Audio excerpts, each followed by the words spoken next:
Welcome back. For the second webinar of today, we are discussing the new normal in ASEAN, Association of Southeast Asian Nations. What are they looking at? Our honorable guests will provide insights on the tailwind opportunities in ASEAN from the macroeconomic perspective, taking the geopolitics factor between China, ASEAN, and the US into consideration.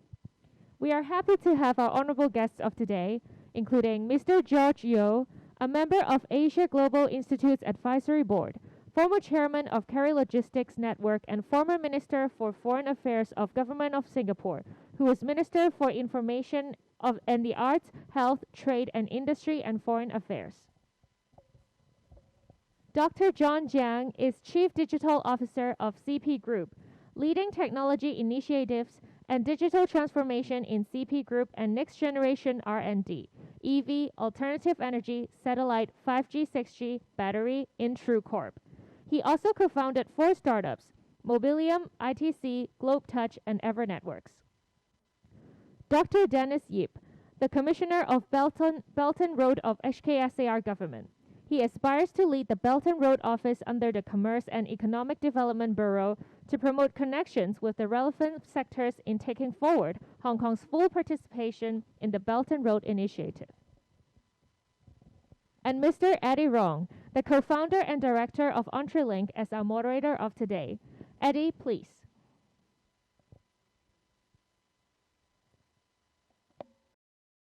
Oh, can everyone hear me? Okay, great. Such great honor to host today's sections, and being a young man and a young entrepreneur in Hong Kong, and I'm really a pleasure to meet all you honorable speakers here. I watched out your bio and the resume, which is impressive, and I couldn't even think about to have on the same stage with you guys. Appreciate for your time, and thanks for every members of EntreLink to make this happen, as well as the Hong Kong HKPC. To start with, today our topic is really fantastic. It's about a new normal, as well as in ASEAN countries. Personally, I'm really love ASEAN countries because I got my scuba diving license in Malaysia, and I was the hotel trainee in Singapore in Park Royal Hotel for like 6 months, and I went to Thailand for all the foods and everything. So, and I've been working and living in Hong Kong for 10 years. So it's such a great crowd, and personally, I'm really looking forward to this topic. But just unfortunately, couldn't meet you guys in person. To start with, perhaps I can do quick, self-introduction for myself, and each of the speaker could just give 1 or 2 minutes introduction of yourself, so that our audience can know you guys better, and then just to as a more open and discussion platform. So my name is Eddie, and like a lot of products, I was made in China, and I grew up in China and came to Hong Kong for school. And university, and right after graduations, I went to start my own first startup, and after that I went to Hong Kong Telecom, and I went to several institutions, and recently I joined one of the virtual banks in Hong Kong, which is ZE Bank, and then I was quite excited to see a lot of technology innovations in Hong Kong. And perhaps we can start from Dennis, since I think you based in Hong Kong, same as me. And then you can just give a little introduction, and coming after is George and John, please. Thanks, Eddie. Actually, I have the opposite kind of experience from you. I was born in Hong Kong, and I spent my first 15 years of my career in IBM. And then I actually was the Greater China president for EMC and Dell for about 11 years. And then I went to work for 2 Chinese companies as CEO. And over the last 2 years, I want to actually work more to help Hong Kong enterprises and basically assume the role of the Commissioner of Belt and Road Office. And it's under the Commerce Economic Development Bureau. So it's very different from working from tech companies to become a government person. So there's a lot of changes for myself also. Thanks, Eddie. Wow, impressive. George? Well, thanks, Eddie. As a young man, I was an officer in the Singapore Armed Forces. Then in 1998, I resigned to stand for elections. Then joined the Singapore cabinet, was a minister in various portfolios for 23 years. Most recently, at the end, as Minister for Foreign Affairs. After that, after I lost the elections in 2011, I came to Hong Kong to join Robert Kwok and spent more time in Hong Kong than in Singapore until COVID struck, where I've been holed up in Singapore. And I'm looking forward to this conversation. Lovely, lovely. I'm pretty sure all of us would like to travel. Hey, there you go, Dr. John. So I left China as a teenager as a direct beneficiary of Deng Xiaoping's open up policy, as the first sent abroad undergraduate student to study in England, which I spent 15 years in academic university. And then I went to America 25 years or more than that, involved big, small company. I actually spent time in Hong Kong as well at China Mobile International, and I did a number of startups as well along in between. Yeah. Wow, Hong Kong is becoming such a nice place to connect for of us. What an amazing place for sure. Yeah. So speaking about a pandemic, I think we all got stuck here for not being able to traveling. For me, myself, my wife is actually looking at this Zoom from China right now. So we couldn't see each other for quite a while. It's too bad that COVID did impact our daily lives for sure. So back to our topic. So ASEAN, I treat it as a very giant boat, because recently I was learning about how to sail on the sea, and I feel recently that all the pandemic we're encountering right now is pretty much like the headwind, tailwind, and also different crosswinds that you never say where it's come from and how bad it could be impact your course and your boat. So if you think about it, ASEAN is a giant boat. I think it could be like a fourth largest boat in the world, after in China, US, as well as India, in terms of GDP, back to the data of the IMF. And so I just want to know, since you guys have been conducting business as well as experiencing a lot of life changes, everything. So I just want to know how you think about those kind of headwinds, which stop the economies right now, and or infecting our daily life, and how from your perspective to think about the impact of this pandemic. Because I know, George, you are in the government field and you are in the logistic companies before, and John, you are in the technology field and it's running several startups. And Dennis, I'm pretty sure Belt and Road Initiative got a little bit impact in ASEAN countries because of the pandemic.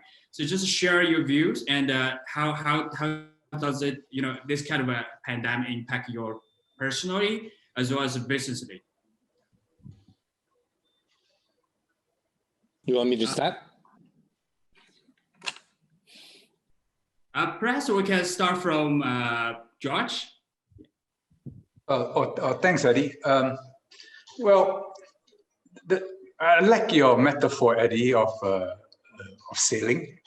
I don't think ASEAN is one big boat. ASEAN is actually 10 boats of different sizes, but closely rafted together.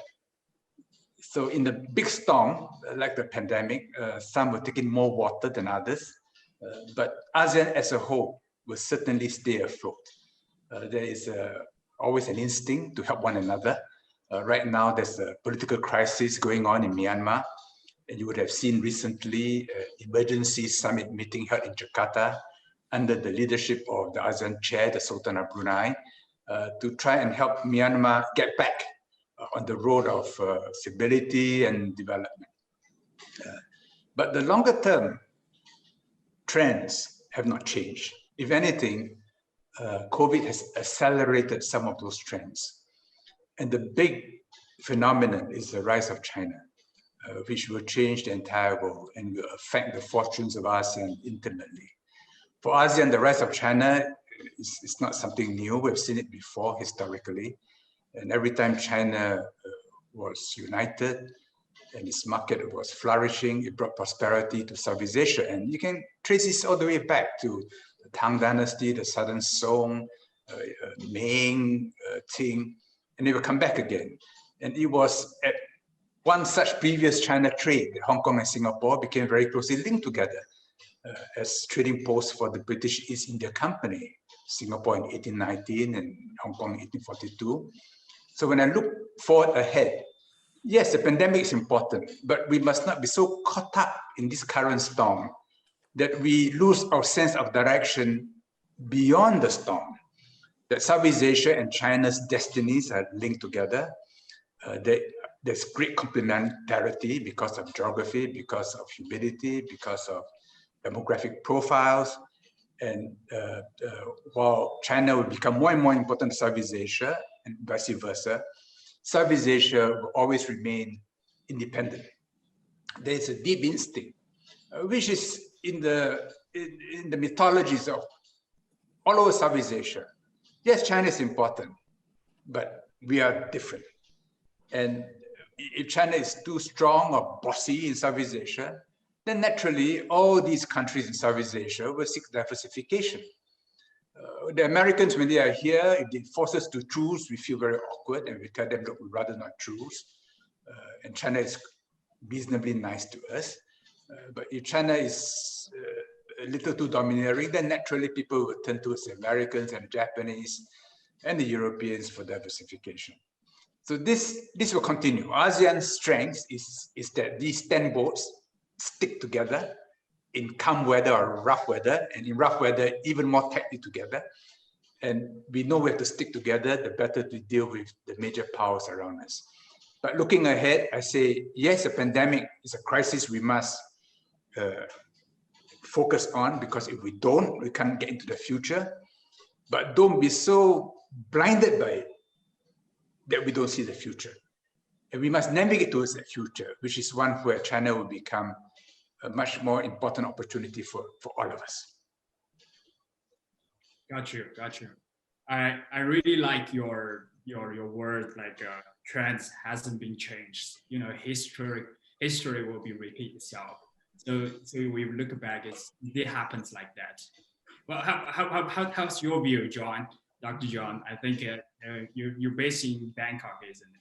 So I think, like George said, ASEAN is a strong, a united, places like European, you have to stick together and then to sort of run in a longer term, more sustainable way. So just want to know how you feel about this kind of changes in terms of pandemic. Personally, I have benefited a lot as an inaugural chief digital officer and now group CTO. So we conduct a lot of business still online, and we can get a lot of excite and personal well-being taken care of as well. Business-wise, we obviously Thailand depend on a lot on tourism. So and 7-Eleven, our convenience store business, definitely got hurt significantly. However, the O2O, the delivery side of business, significantly accelerated, and and Tesco and Lotus, which we just acquired recently, is somewhere in between, right? But our macro, which is our wholesale business, which is doing actually better than before, because people are looking for more cheaper food, and logistics side, on-demand side of service has taken off significantly as well.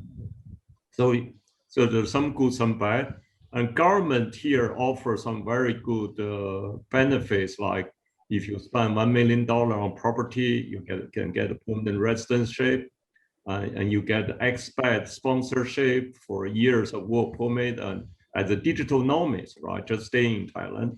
So and a lot of focus on local startup, particularly in the vaccine side of business.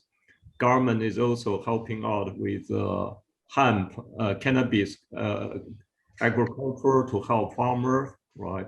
We span our business across ASEAN and China. Our China's business is really booming, right? Because of the peak pandemic, Africa swine fever, right? So we that benefit a large conglomerate and high quality business like CP. CP ourselves help a lot with education online, try to get the workforce get trained. So we offer a lot of digital academy type of solution.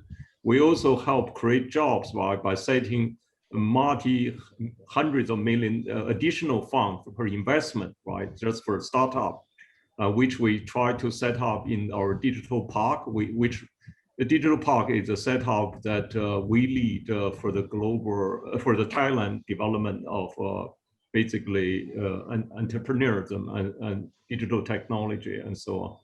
We also now work with Sinovac, which CP invested, try to do local production in Thailand as well. Because of the third wave of COVID, basically now we are introducing technology for point of care type of diagnostic, right, in the country, in the region, in the factory, to help basically to help quickly uncover whoever infected by COVID. We also try to import vaccine as well. So there are some good things as well happening. Wow, that you have talked about a lot of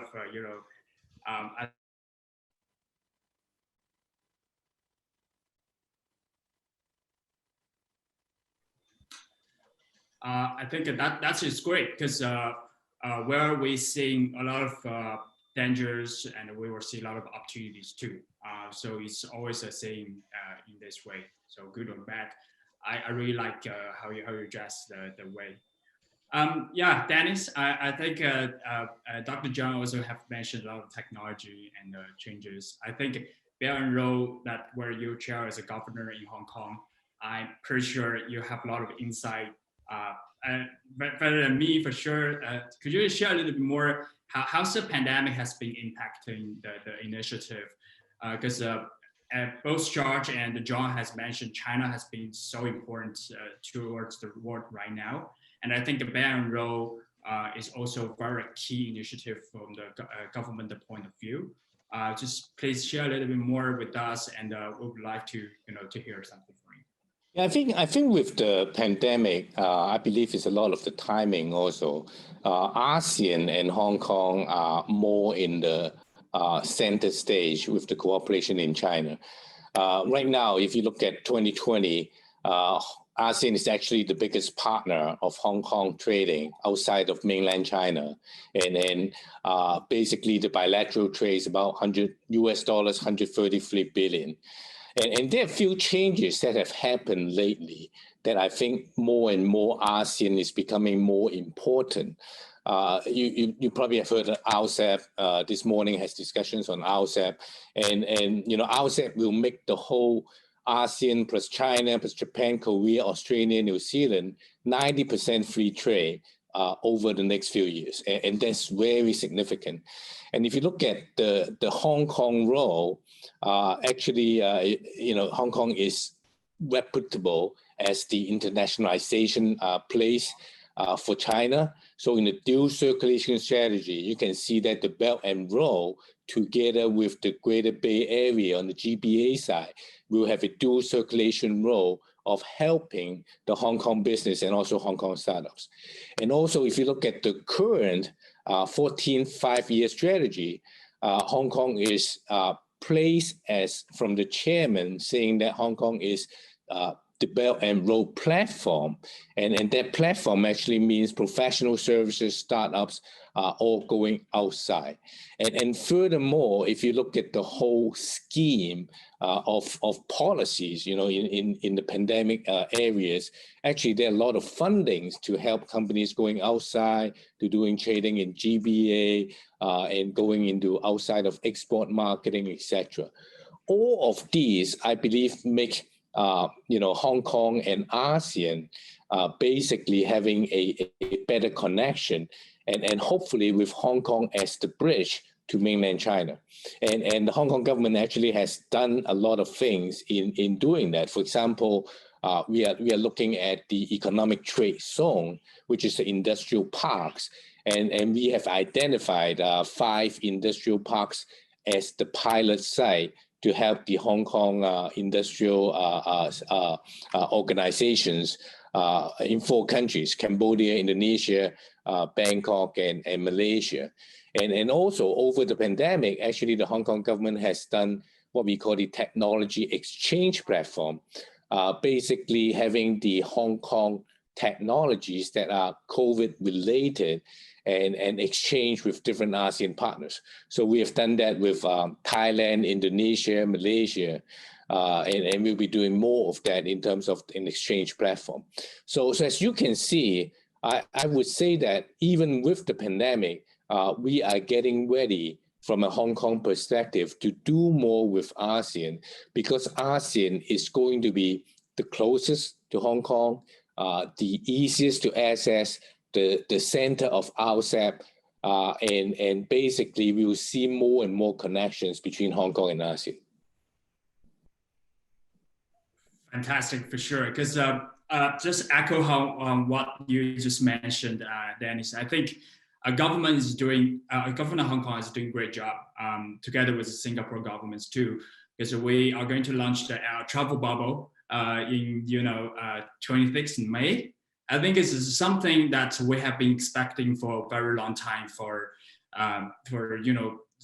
during this pandemic. It seems like from my point of view, when the pandemic begins, I really worry about the future as a young man, because I don't know what's happening, and I haven't been experiencing so much.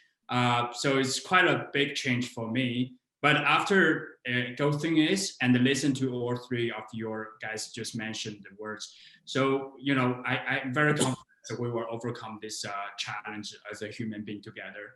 That's a very important thing. Yeah, back to the travel bubble and the Hong Kong's relationship also with the ASEAN countries. I just heard that since everything is very positively changes, I would like to know a little bit from each of you more over. This is a kind of a very important question for all the audience too. What has been accelerated? What has been changed positively from each of your views, and how do you think about it? Because everybody talking about new normal, but I think that each of you would have your definition of the new normal. So I just would like to know what would be your definition, and what could be we get the benefits from this pandemic, as well as this kind of a stopover. Yeah, perhaps we can back to George. A huge crisis like the COVID pandemic is like a stress test on all social systems, on countries, and companies. And under great stress, strengths and weaknesses show. What is most dramatic is how China has been able to respond to COVID. And you can see that the world today is divided into 2 halves. There is China, where life is 90% back to normal, and the rest of the world, which is patchy. Singapore and Hong Kong, I think we are nice little bubbles, but we are too small. If we don't reopen the bubble, we will suffocate. But if you are China, you have the most vertically integrated economy in the world. You have a huge domestic market. You can vacation across vast distances. Life is fine, even if you are trapped within Hong Kong. So that is a key point, that in terms of relative prestige, in people's minds, when they look at China, the US, Europe, India, Brazil, ASEAN, they form certain impressions. And the impressions we form in the crisis tend to stay with us for years to come. And how people behave in a crisis also define their character. In good times, we can be nice to each other. In bad times, who are selfish? Who will share? And we will remember for a long time to come. So it's very important in a crisis to watch human behavior, to watch the behavior of your government, of your representatives, of your bosses, of your subordinates. And if you are strong, you'll find that all the good points are reinforced. If you are weak, you'll find yourself disintegrating. That's what I meant when I said earlier that COVID is like an acceleration of history. Hong Kong and Singapore, I think, are strong nodes. We will reopen before other nodes reopen. And we will help other nodes in the region reopen. And I tell my European friends, half in jest, that you will find a kind of a low COVID Schengen area gradually forming in East Asia, of countries and of hubs which are relatively safe and relatively safe to plug into. So I think this is a very interesting period. There are opportunities. There are also those who suffer, and if we behave selfishly towards them, well, then that's how they'll see us for years to come. In ASEAN, solidarity is very important.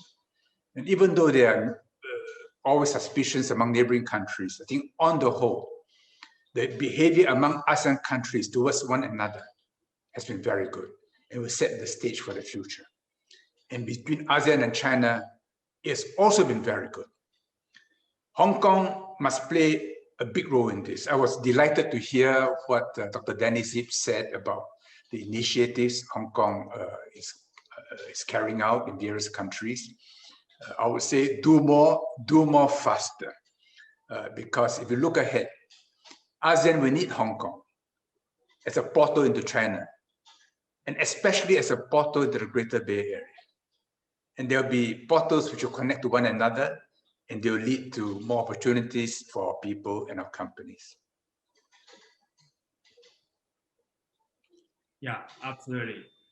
I think that's the reason why a lot of right now a lot of talents also, if they want to have the China access or GBA access, they would like to base in Hong Kong as well, and just get both sides of the benefit for sure. Yeah, and then also I'd like to Dr. John has been mentioning a lot of his initiative as a CP Group level, and a lot of startups that you guys opened on some acceleration programs too. So I just want to know how do you feel about it in general? What was the definition of new normal for you, and as well as your company perspective? Yeah, thank you, Eddie. CP overall revenue has increased actually and more profitable as a group as a whole, right, despite some business suffer. And we never lay off people. We donate a lot to the various governments, and we contribute masks, PPE, and ventilation. Our online business significantly accelerated, right? Even without the pandemic, they will be very delayed, but now it has been accelerated. Or food, because we are majorly a food business, so food business and logistic benefit significantly. We also have content business, which also benefit, although we invest in Myanmar content business, that's suffer a bit. As well as we invested in Myanmar food business, which also got delayed as well. But our digital transformation accelerates, so we create a lot of education, video conferencing, and healthcare, home, as well as work for enterprises. So that sort of business will significantly increase. We also ourselves get into the cannabis hemp business, and company like Pharmacy Hong Kong, like vertical farming in the micro cabinet vending machine is very useful. We have got into the high-speed train business, right, as well as renewable energy and smart city. So we build a lot of smart city, or in the process of building smart city. We also get into battery vehicle side of business and waste management and setting up charging infrastructure. So a lot of those things involving startups of ecosystem. On real estate, on retail, that's very, very useful. Yeah. Wow, I think CP Goods has been being an enterprise, very big enterprise in Thailand. And I think you guys have been doing lot of different things that create the social impact. That is very important as enterprise need to behave, not only chasing for economy growth, but also creating a bigger social responsibility as well as impacts to benefiting the people not only in Thailand, but in general in ASEAN countries too. So thank you so much. I appreciate it for that. Dr. Dennis, I think as a local governor based in Hong Kong, and I think we have our definition about the new normal for sure, as well as how George has mentioned about the portal to China, GBA, lots of things going on. So how should we look ahead? How should we treat this headwind as like a positive opportunity for a lot of audience here? I think most of them are doing startups where some venture capital firms where people are just normal working level. So just give a little bit heads up and insight from your part. Well, I believe if I look at what we call a new normal, right, there are 3 areas that will be much more positive. Number one is behavior. I mean, the way we are having the webinar now is much more common than before that we need to fly over to have a physical meeting. So give you an example, right? Last year, during the pandemic, we did the Belt and Road Summit, the 5th Belt and Road Summit in Hong Kong. And it's the first time that we have 6,000 participants with 80 countries participate. And it's partly because of the new behavior. And we will be doing that again in a hybrid mode, September 13th and 14th this year. So we are inviting a lot of different Belt and Road countries to get involved. So the behavior of the people have changed, right? People work from home, people go, doing Zoom, doing all this video conferencing very easily and normally.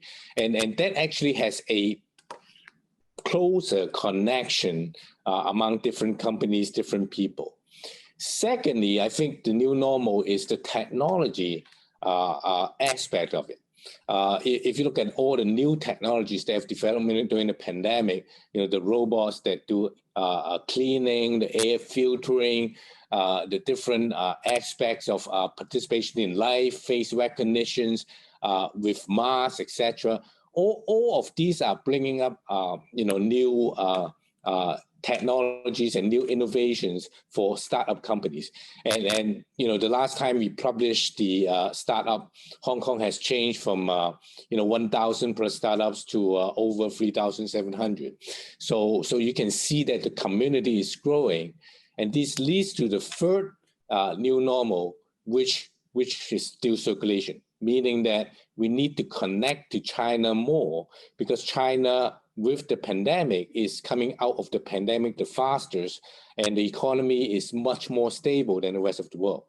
And the way we do it is actually, if you're a startup, if you're a big company, you need to look at the connection with China.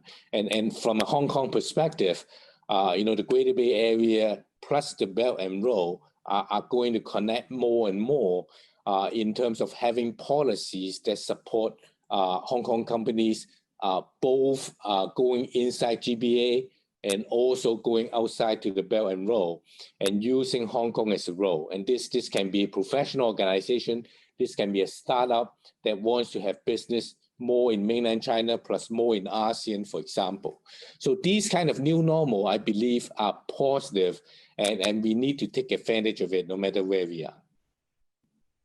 Yeah, absolutely. Like what my company's doing right now is to being a bridge between GBA and China as well, to providing the financial service. It's quite important. Like Hong Kong's financial systems is pretty healthy, I think, as well as complete. So it's benefits for people living in China as well. Yeah, I think since we have mentioned a lot about China, and I would like to bring this on the table for discussion a little bit more. I'm like 100% from made in China. I grew up in China, where I grew up in Yunnan province. So it's very close to Singapore and as well as Thailand as well. So, when I, recent years, China has been growing a lot. But for me to think this critically, it might not be necessarily a good thing for the country around China. The thing is that because a lot of things we have to think domestically, to think about it from the benefits of the people living there. So I just want to, plus right now there's a lot of geopolitical changes between China, US, Russia. Those big effect could be eventually were impacting the people living in ASEAN countries. And I know, like what George just mentioned, ASEAN country has been dependent in terms of trading, has depended a lot on China, as well as Thailand for sure. I think CP Group is doing a lot of business in China too. So how do we, because I'm thinking from the ASEAN's perspective, how could it be ASEAN countries being more like self-sustainable, or like, in terms of not being so vulnerable, I think, or putting this way, because of the changes of the US, China, or any kind of countries as in the rest of the world. So how could we more positioning, have this kind of thought? Yeah, perhaps this is a very sharp question, so I just want to ask maybe George to start first. Yeah. Well, Eddie, if the pandemic is a huge storm that we are now in, the growing tension between the US and China may be an even bigger storm engulfing all of us. And we have to be very alert to the shifting winds and pressures. The US and other Western powers are very uncomfortable that China's growth is upsetting a status quo which they were used to. I was just reading an article about Australia and the South Pacific Islands. Australia has always been an elder brother to the South Pacific countries. And now China is moving into all of them. And Australians feel threatened because even though I don't think China is going to threaten Australia, the fact is the status quo has been upset. And beyond a certain point, if China is too dominant in these countries, they will lean back towards elder brother.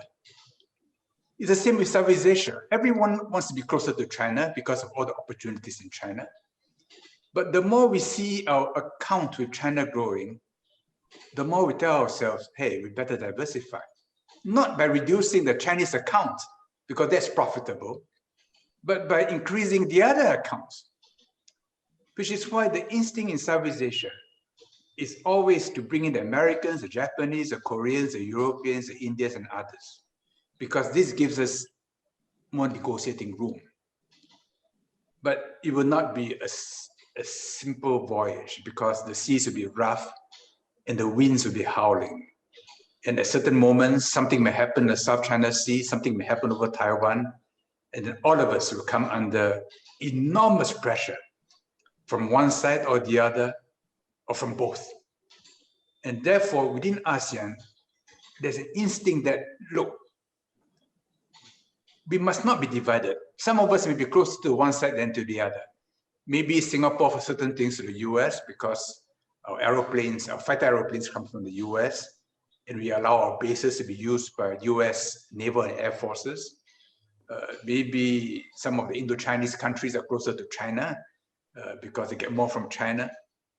But we must not pull apart.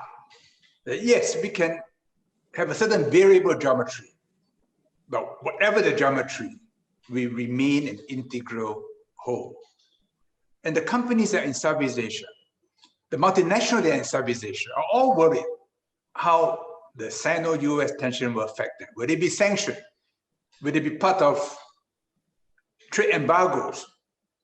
Can they sell to one side or to the other? This has now become a critical calculation in all corporate offices and in all governments. And I would say, compared to the pandemic, this will be a much bigger storm ahead of us. Yeah, I couldn't agree more, because there's a lot of, because there are too many moving parts. You know, it's like not just one. We have the vaccine and we get injected, we're fine, right? So it's too many like factors, elements out of it. Yeah, it's just very curious from Dr. Yang, your perspective. Like I think one way I see Thailand is really reliant on the inbound travelers from China, because I know Bangkok has like roughly 20 million travelers from China each year before the pandemic, and after that it's the economy will be impacted a lot of that. But how could we, from your point of view, how could Thailand or CP Group or whatever that can being more self-sustaining instead of really rely on the other countries? Can you explain a little bit more on that? I think CP Group is a conglomerate that heavily depend on China. We were the first company registered in China, first company in the world, right? So we do invite a lot of sensitivity from America side, both from a Thailand perspective, because Thailand is moving closer as well to China, and CP in particularly at the forefront. But our leadership, many of us were educated in America. We recently also invest in America a lot as well, right? In peak business, food business, and startups. So we consider ourselves neutral. We don't want to take side. We embrace win-win, follow the money, and prosperity first. And we also want to focus on the UN sustainability in the area of food, health, environment, jobs, and poverty side, right? And we have three benefits principle in everywhere: benefit the country, people, and our company, right? So we follow that kind of philosophy. We like the ASEAN model because they are really beautiful, well-balanced model of diverse political system, but with peaceful coexistence, because they know they are not at a luxury like America or Europe to talk a lot of things, rather, I would say, less meaningful to their immediate needs. They want to focus on development. I think development is the trend of Asia, right? And I have spent, since I was a teen, right? I left China a long time ago. I spent 15 years in England and 25 years in US. I spent years in India and sometimes Hong Kong and Thailand. I traveled over 100 countries. So I see, and I regularly go back to China. So I see the progress of China, and I see the need in many of the things, right, that China do, including surveillance, right? That unless you have the experience of life, like millions of children get snatched if you don't have this kind of thing, but the West just don't understand in many of things. But we understand the dynamics, right? The U.S. Focus on national security, American exceptionism, or the insecurity of being number one, right? I heard John talk about Australia. That's a new angle for me. That's very good. And Europe focus a lot on the human right, privacy issue, right? So they are the leader in data privacy, GDPR. They are now creating a standard for AI as well, pyramid scale game of protecting people, right, with a focus on human rights. But China is focused on, although it's similar kind of terms, right? As I said, the term of human rights, democracy, privacy all get blurred. But China focused from a development perspective, right? Another angle. And China still progress, right? a lot of people says, some people says China is going a little bit backward in terms of control. But in my mind, actually, it's because I have a lot of relatives still in China. They still progress. They express their own opinion, certainly more vibrant than the many parts in ASEAN that I feel, right? So and there are a lot of governance, good rules coming out from China, right? So I still see a lot of progress, even in Western standard or point of perspective, right? But the geopolitical basically disturb the status quo, right? So scares a lot of people. And I expect this geopolitical will be the undertone, will become the new norm, right? And I don't like the language of containment or this information warfare, right?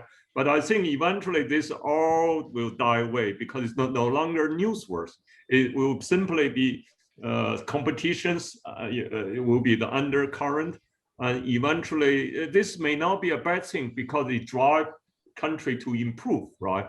And I see even in the climate change, now you got into geopolitics as well, right? Which is fine. I think in the end, everybody progress, right? Including I see the issue in Taiwan, right? In the end, will make China stronger because China is always defensive in nature. We recognize that as well. But we want America also to progress as well. So that's why we invest in America as well. But the ASEAN model, as I said, is the best model, right? The RCEP is a great example. The CPI, the European model, is not bad either, right? But in the end, China talk about joining CPTPP as well, which I think is the ultimate.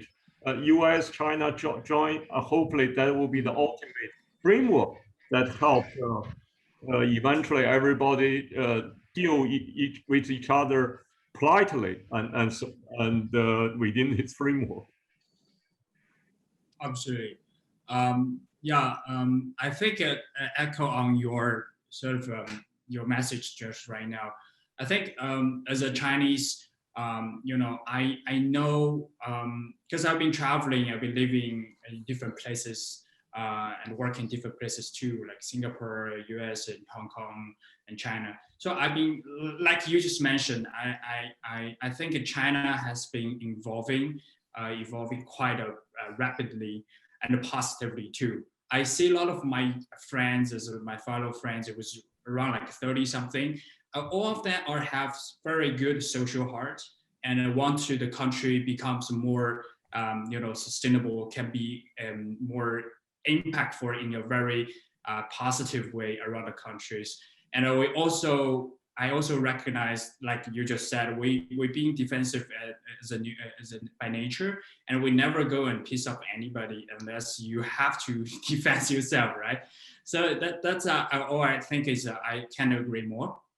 And then this is a question that I also want to echo and ask Dr. Danny about is because like both George and John has mentioned, right now there's a lot of thunderstorms happening in the regions, and then China is being stronger and stronger. Hong Kong, we just mentioned that Hong Kong has a historical role, and until today, and it will be in the future, will be a super connector between China and the rest of the world. How could it be Hong Kong be more like understanding both of the cultures and then providing the quality of the services as a professional service for both sides of the world, or eventually could be the win-win-win situation provider for Hong Kong? I would like to ask these questions because you are the governor in Hong Kong to chair the Belt and Road Initiative. I think this is a very important, long-term question for this for you to answer, right? Well, I believe that Hong Kong is going to play a more and more important role as the super connector. And it's not just because of, the way how the US-China trade war is, but I think it's more of the financial system and also the professional system of Hong Kong have long history of maturity. And the legal common law the finance angle, all of those will be an arm for mainland China to kind of connect to the rest of the world. And I think you're asking about the ASEAN angle. I believe there are a lot of opportunities that people need to really be prepared when they look at this U.S.-China political situation. And I don't think it will end soon, as George has mentioned. It will become probably more and more in the U.S.-China trade war scheme. But let me give you 3 examples, right? Because of the tariff, 25% tariff that U.S. has put in for China, a lot of Chinese manufacturing are now doing what they call the China Plus One. So they have their main factory in China, and then they put another factory in Vietnam or Thailand or Indonesia. And this is a golden opportunity, first of all, for Hong Kong, because it can be a bridge in terms of getting to connect with ASEAN, and also for ASEAN itself, right? It's getting more and more high-tech factories right now shifting to ASEAN. So there's an angle that, U.S.-China trade war may not be that bad with opportunities.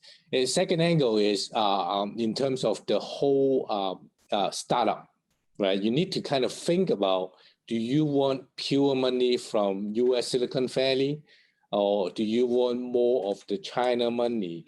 Where is your next market is?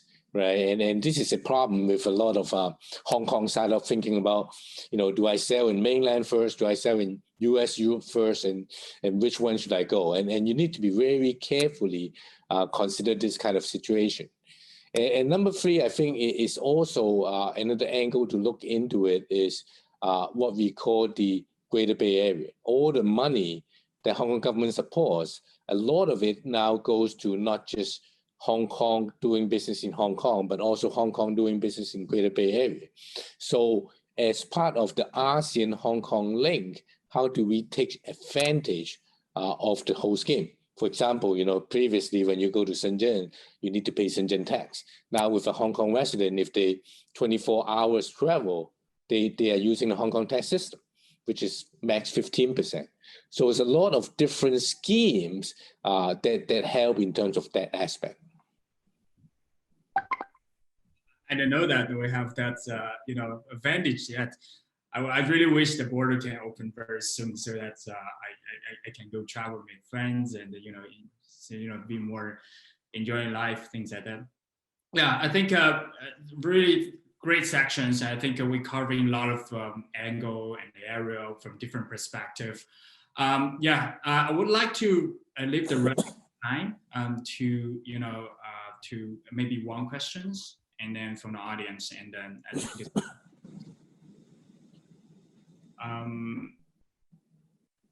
let me check the chat room real quick. Okay, so we have one question. So there is American citizens asking questions, and he said, I hold an American passport. I have mainland company, Hong Kong company, and US company. I currently live in Shenzhen 5 years. We design and manufacture a few power and control infrastructure with a positive implication for government as well as private sector property developers. Given the trends of ASEAN, GBA import or export tariffs, etc., where would you recommend the business be headquartered and manufactured? That's a very interesting question.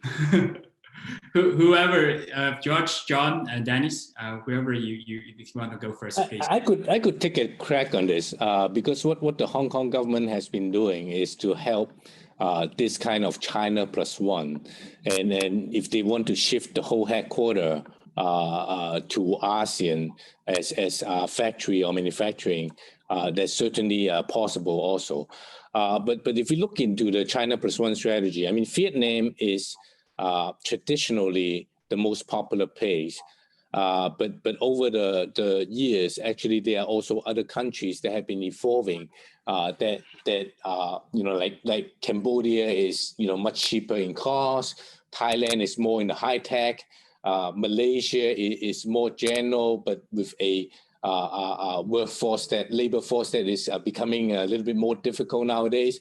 So it's a lot of choices. You really need to look at also your upstream and downstream. Where's your raw material? Where you're going to put your stuff? Where you're going to sell your stuff? So a lot of different angles that you need to look into before you make a decision. And there's no real answer to it. But the Hong Kong government actually has some studies on some of the pilot sites that if you go to the TDC, Trade Development Council Belt and Road website, there's actually some information that they can look at. By the way, we also have something called a startup index, where we evaluate a lot of cities and countries where you can set up your company. Like what just Danny said, we're also reading the funding scheme as well as tax systems and legal structures. Go and check it out. It's on our website. It's a free resources to download. We have been doing that for 2 years already, and we will continue to do it. So if you would like to know more, I will be happy to explain to you, because all of our founders are from the startup point of view. Some of them had headquarters in Shenzhen, some of them had in Guangzhou or GB as well, ASEAN as well. So feel free to reach out. George, John, do you have anything echo on that? Well, I just have one point, which is we must get young people in the region to meet much more, to know one another, to understand each other's hopes and fears. Demographically, China is aging, but ASEAN remains young.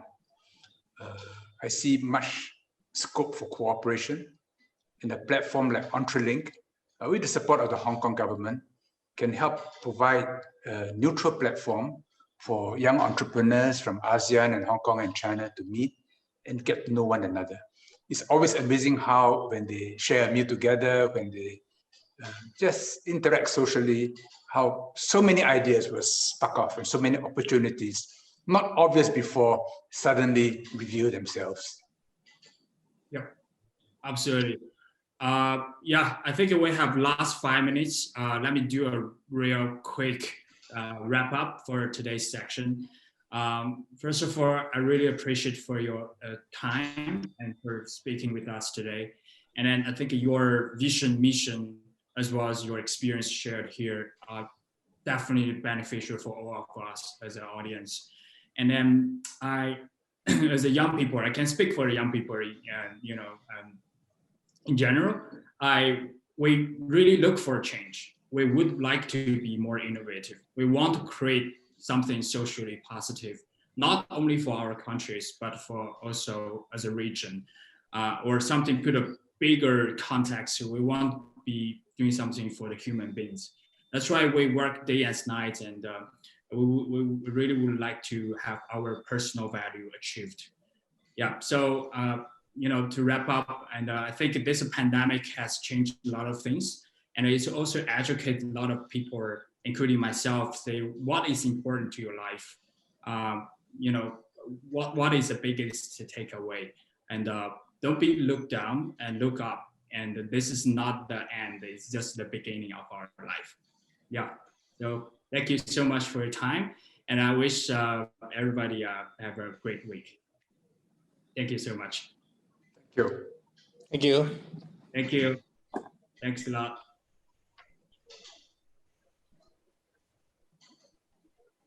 Thank you, Eddie, and all guests for sharing the go-to-market strategy. Details of government funding, the ecosystem support startups will get when entering the ASEAN market from investors, government, and general business perspectives. Our next session will be Startup Presentation Property Tech to showcase their latest technology development. It will start at 12:30, so please stay tuned with us.